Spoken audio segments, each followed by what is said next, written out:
කොහොමද හැමෝටම ඔයාලා දන්නවා මගේ Observe X YouTube channel එකේ මම ඔයාලගේ එදිනෙදා IT ප්‍රශ්න වලට උත්තර තමයි හොයලා ගෙනත් දෙන්නේ. ඔයාලගේ IT ප්‍රශ්න. ඒ කියන්නේ ඔයාලට එදිනෙදා පැන නගින IT සම්බන්ධ ගැටලු. ඒක ඔයාලගේ මොබයිල් ෆෝන් එකේ වෙන්න පුළුවන්. එහෙම නැත්නම් ඔයාලගේ කම්පියුටර් එකේ, ලැප්ටොප් එකේ, එහෙම නැත්නම් ඔයාලගේ printer එකේ, එහෙම නැත්නම් ඔයාලා වැඩ කරන ඔෆිස් එකේදී IT සම්බන්ධව පැන නගින ගැටලුවක් වෙන්න පුළුවන්. නෙට්වර්ක් එකේ ගැටලුවක් වෙන්න පුළුවන්.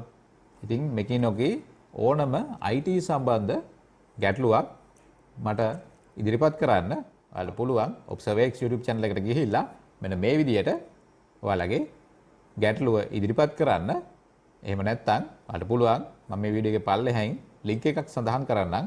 ඒ link එකට ගිහිල්ලා ඔයාලගේ IT සම්බන්ධ ගැටලුව ඒකේ post කරන්න. එහෙම නැත්නම් comment එකක් විදියට ඉදිරිපත් කරන්න. එතකොට මම මගේ උපරිම උත්සාහය යොදලා ඒ ගැටලුවට උත්තරේ හොයලා දෙන්න try කරන්න.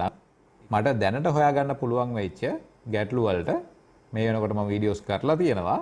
ඒ වගේම මම ඉදිරියටත් ඒ වගේම මට හොයාගන්න පුළුවන් වෙන ගැටලු වලට උත්තර හොයලා ඒවට අදාළව වීඩියෝ එකක් කරන්න. ඉතින් මම මේ වීඩියෝ එක කරන්න හිතුවේ ඔයාලට ඒ සම්බන්ධව දැනුවත් කරන්න.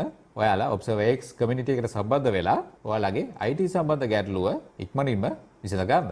ඉතින් ඔයාලට පුළුවන් Observe X subscribe කරලා ඔයාලගේ එදිනෙදා IT ප්‍රශ්න වලට උත්තර හොයාගන්න වගේම ඔයාලගේ එදිනෙදා වැඩ කටයුතු පහසු කරගන්න IT සම්බන්ධ දේවල් දැනගන්න.